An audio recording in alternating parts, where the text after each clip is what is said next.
បាទសួស្តីពុកម៉ែបងប្អូនទាំងអស់គ្នាអាប់ដេតព័ត៌មានថ្មីមួយទៀតបងប្អូនទាំងអស់គ្នាតាក់ទងជាមួយនឹងពេលនេះគឺខាងប្រទេសថៃបងប្អូនគឺរៀបចំឡានពេទ្យច្រើនខ្លាំងមែនតើណាច្រើនយកតែមែនតើតែម្ដងបងប្អូនដើម្បីអីដើម្បីដឹកពួកអ្នកដែលរបួសដាច់ដៃដាច់ជើងអាខ្លះងាប់ខ្លះអីហ្នឹងដឹកយកទៅសង្គ្រោះបន្ទាន់ព្រមៗអាណាសង្គ្រោះតន់អាណាមិនតន់យកបញ្ជូនទៅមេននៅតាមវត្តអស់ហើយបងប្អូនណាគឺឲ្យអាពួកអាតាហ៊ានតូចអាតាហ៊ានតាច់អាតាហ៊ានចៃតាហ៊ានអីដែលគេមិនសូវខ្វាយខ្វល់ពួកតាហ៊ានសរិនដែលគេចាប់បញ្ជូនមកហ្នឹងគឺ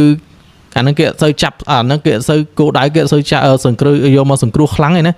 គេខ្លាំងបំផុតតែពួកសញ្ជាតិថៃសុតរបស់គេពួកមេតាហ៊ានអីទេណាពួកតាហ៊ានខ្មែរសរិនហ្នឹងគឺគេដូចខ្មោចឆ្កែចឹងបងប្អូនណាពួកសរិនហ្នឹងពួកតាហ៊ានសរិនហ្នឹងគឺដូចខ្មោចឆ្កែចឹងណាគឺគេអត់ត្រូវអត់យកនេះមកទេពួកអីពួកហ្នឹងវានេះហ่ะវាមិនមែនសំខាន់សម្រាប់គេទេបងប្អូននេះអូខេឥឡូវយើងទៅមើលអាព័ត៌មានហ្នឹងតិចទៅបងប្អូននេះព័ត៌មានហ្នឹងគឺបងស្រីនេះគាត់ប្រាប់មកគឺប្លានពេទ្យវាគឺច្រើនខ្លាំងមែនតើណាឥឡូវនេះគឺច្រើនមែនតើគ្រប់តំបន់គ្រប់កន្លែងនេះប្រហែលថ្ងៃនេះឃើញបោះតឡានពេទ្យទេបងប្អូននេះគឺច្រើនមែនតើគេមកហើយមកច្រើនណាស់ហើយក៏យកទៅវិញច្រើនណាស់ដែរមកយកខ្មោចតាហ៊ានថៃ2ថ្ងៃហើយមិនទាន់អស់ទេ Hello Thailand មិនហើយងាប់ច្រើនណាស់ឯងសកម្មភាពឡានពេទ្យឡានសង្គ្រោះបន្ទាន់2ថ្ងៃនេះនៅខេត្តដែលជាប់ព្រំប្រទល់ខ្មែរទាំងអស់គឺសុទ្ធតែឡានពេទ្យមកដល់ថ្ងៃនេះម៉ោងនេះដល់វគ្គវាថតបង្អួតឡានពេទ្យម្ដងហើយលែងថតរថក្រោះលែងថតតាហ៊ានហើយមិនអីពួកអាក្មេងសៀមនេះហើយយុទ្ធសាស្ត្រដែលហៃនឹកស្មានមិនដល់របស់ដេកចូលសែនបិតាសន្តិភាពរបស់ប្រទេសកម្ពុជាដោយអញតែងតែនិយាយរឿយៗអញ្ចឹងខ្មែរអត់ធ្មត់ខ្មែរទ្រាំចាំវាយហែងស្របច្បាប់ចាំដល់ពេលដែលបានភ្លើងខៀវហើយលុតហែងតតែបាក់ស្បាតងើបក្បាលអត់រួចគ្រាន់តែចង់ប្រាប់ពួកអាក្មេងសៀមឯងថាយុទ្ធសាស្ត្រសម្ដេចតេជោកន្លែងណាដែលបើកឲ្យហែងចូលបានហែងចូលបានបើមិនបើកទេហែងចូលមិនបានទេតតែងាប់ទាំងអស់មកប្រទេសទៀតក៏ពួកអាសៀមឯងយកទឹកដីខ្មែរបានដែរ3ថ្ងៃមកនេះហែងឈឺចាប់ខ្លាំងណាស់ព្រោះកន្លែងដែលហែងចង់បានតំបន់ហែងកាន់កាប់ហ្នឹងគឺចូលអត់បានសោះវាយយកមិនទាន់បានពួកហែងសម្រុកទាំងលើទាំងក្រោមនៅតែហែងចូលមិនចុះតំបន់ដែលហែងចង់បានសំខាន់របស់កម្ពុជាហ្នឹងតាមសារព័ត៌មានទូទាំងប្រទេសវាប្រកាសថាខ្មែរបាញ់ BM21 នឹងចំនួន 5000 គ្រាប់ហើយបាញ់ចំនួន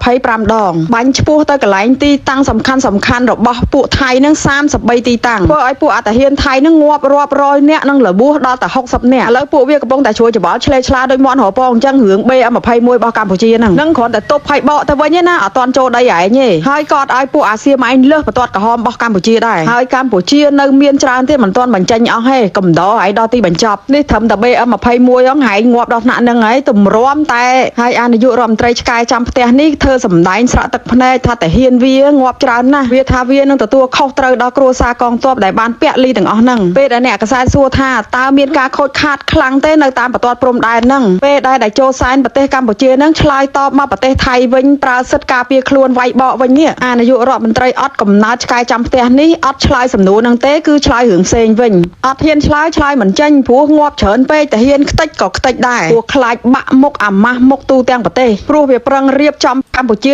លេងហែងមកក្បាច់អាលាយអស់ធ្វើឲ្យប្រទេសហែងថោកមកពិភពលោកហើយជាប់ឈ្មោះជាប្រទេសដែលជាមេឧក្រិដ្ឋកម្មសង្គ្រាមលើពិភពលោកទៀតសម្រាប់បងប្អូនហ្នឹងហើយបងប្អូនអ្នកនេះគឺពេលនេះសៀមវាកពុលមុខខ្លាំងមែនតើនេះគឺវាយខ្មែរអត់ចុះទេវាយខ្មែរអត់ចុះទេកន្លែងដែលវាដាក់គោលដៅដើម្បីថាចង់បានហ្នឹងគឺវាយអត់ចុះទេហើយមានតែខ្មែរវាយបកវិញតាហ៊ានវាឥឡូវនេះគឺរបួសច្រើនមែនតើបងប្អូនបានឃើញឡានពេទ្យឯឡានពេទ្យរាប់រយឡានពេទ្យរាប់រយរាប់ពាន់ឡានពេទ្យដាក់នៅតាមបណ្ដោយព្រំដែនហ្នឹងដើម្បីចាំដឹកសាកសពតាហ៊ានក៏ដូចជាអ្នករបួសដៃជើងទៅបងប្អូនគ្នាណាគឺច្រើនខ្លាំងមែនតើណាអូខេឥឡូវទៅមើលព័ត៌មានមួយទៀតតើតើបងស្រីសារសម្លេងនេះបន្តបងប្អូនជួយ share ជាមួយសារសម្លេងអ្នកគាត់និយាយថាបន្តនេះបងប្អូនគ្នាណាយើងត្រូវតែមើលទាំងអស់គ្នាថាតើសារសម្លេងហ្នឹងមិនវិញមកក៏ឲ្យបន្តណាតោះវីដេអូ share សម្លេងនេះម្នាក់មួយផងជាសារសំខាន់សម្រាប់ប្រទេសជាអាយុជីវិតរបស់កងទ័ពអាយុជីវិតរបស់ប្រជាជនទូទាំងប្រទេសខ្មែរនេះហើយក៏ជួយ share ឲ្យដឹងឲ្យឮដល់ពួកមីអត់កំណើតអត់កំណើតខួរឆ្កែមួយចំនួននេះសួរតែរាល់ថ្ងៃហ្នឹងវាស៊ីបាយមនុស្សឲ្យស៊ីបាយឆ្កែបានវាអត់មានខួរចេះគិតសោះអញ្ចឹងគេប្រាប់ហើយគេប្រកាសហើយមិនក៏មិនស្ដាប់គាត់តែប៉ះដល់ពូជបោចដូនចតាវាគេប្លង់ចំក្បាលវាបានវាចេះគិតចេះឈឺចាប់ចេះខឹងមែនណាដឹកនាំក៏ប្រកាសរដ្ឋាភិបាលក៏លោកប្រកាសដែរថាកុំឲ្យ share កុំឲ្យថតកុំឲ្យបន្តរឿងវីដេអូតាហ៊ានវីដេអូចល័ត កងទ័ពវីដេអូចល័តសភាវុធដូចជាវីដេអូកងទ័ពដែលគាត់ផុសជាដើមកុំแชร์ប្រាប់ហើយប្រាប់ទៀតតែវាចង់វាចង់លយវាចង់បាន view ច្រើនវាគិតថាវានឹងដឹងព័ត៌មានមុនគេមានអាខ្លះមីខ្លះទៀតគេប្រាប់ថាកុំឲ្យថតផុសកុំឲ្យ share វាសួរគេវិញថាខុសអីសួរដូចវាទៅចាប់ភពមកពីពិភពផ្សេងអត់មាននៅលើលោកនៅលើប្រទេសកម្ពុជាហ្នឹងអញ្ចឹងចង់ប្រាប់ដល់ពួកមីប្រភ្លើប្រភ្លើឯងមួយចំនួនណាតើតាគេផ្លោងដាក់ចំក្បាលម៉ែឪនេះឯងហ្មងបានហ្នឹងហើយបងប្អូនអ្នកគ្នាខ្ញុំឃើញវីដេអូមួយបងប្អូនយកគាត់ផុសដែរណាតែតើជាមួយនឹងស៊ីបាញ់ផ្ដាច់ផ្លូវខ្មែរយើងអាផ្លូវជាតិរបស់យើងស្រាប់តែមាន account Facebook មួយគេចូលមក comment ថាកើតអី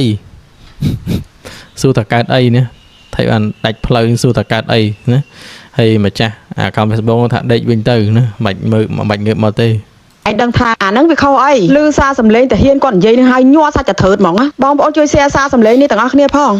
អញ្ចឹងខ្ញុំសូមបងប្អូនជួយទៀតបងប្អូនជួយ share ចេញសំឡេងមួយនេះបងប្អូនណាបាទវាជារឿងចាំបាច់មែនទែនសម្រាប់កងទ័ពរបស់យើងចង់និយាយប្រាប់បងប្អូនថាកងទ័ពយើងគាត់ថតនៅកន្លែងទីតាំងគាត់ថតជើងមកហាងយើងឲ្យសត្រូវឃើញព្រោះគាត់អត់យល់ថានេះគឺជាសង្គ្រាមមិនមែនការទៅសម្ដែងរឿងទេក្មេងៗបាទគាត់ថតអីគាត់ចង់បានថាអំណោយហើយគាត់ដឹងថាអាយុជីវិតរបស់គាត់គឺនៅក្នុងវីដេអូឬក៏រូបភាពដែលគាត់ថតទេគាត់ដឹងទេអញ្ចឹងសូមបងប្អូនមេត្តាឈប់ share ឬក៏កុំយកទៅផុសបន្តពិសេសបងប្អូនដែលធ្វើវីដេអូធ្វើ content អីកុំយកទៅផុសបន្តទៅលើរូបភាពឬក៏លីនដ្ឋានដែលគាត់ថតបង្ហាញផុសនៅក្នុងប្រព័ន្ធ social media ឬក៏ TikTok Facebook បងប្អូនព្រោះក្នុងរយៈពេលម្សិលមិញថ្ងៃនេះស្លាប់គោលដៅច្រើនគឺ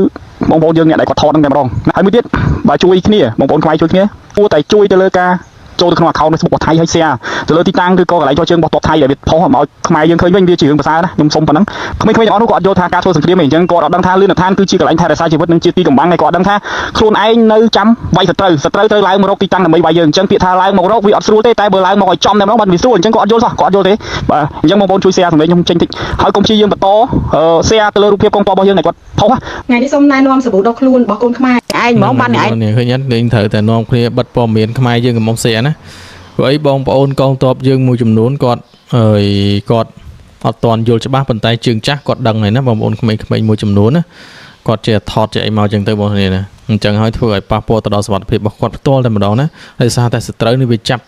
ប់អាទីតាំងតាមរយៈវីដេអូអារូបភាពដែលបានថតឲ្យបង្ហោះនឹងតែម្ដងបងប្អូនណាគឺយើងអានឹងយើងត្រូវតែ